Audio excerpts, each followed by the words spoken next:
Promjena jezika korisničkog interfejsa web aplikacije Microsoft Teamsa.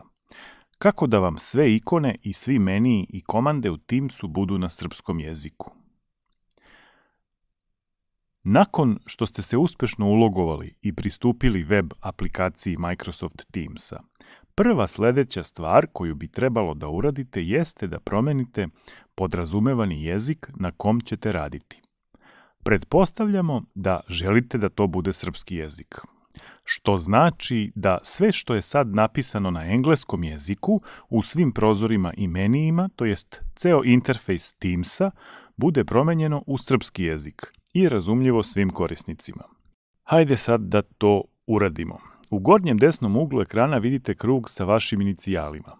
U ovom primjeru to su inicijali nastavnice Katarine Petrović, KP.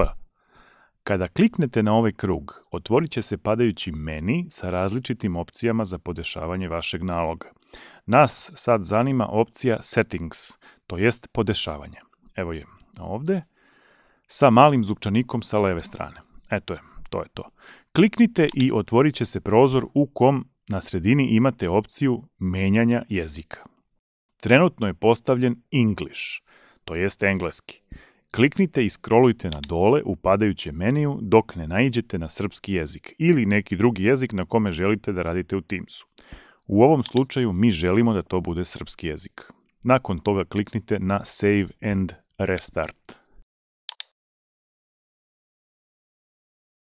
Posle par trenutaka kada se vaša web aplikacija Teamsa ponovo učita, sve opcije, to jest komande i ikone Microsoft Teamsa bit će na srpskom jeziku ili jeziku koji ste izabrali u podešavanjima.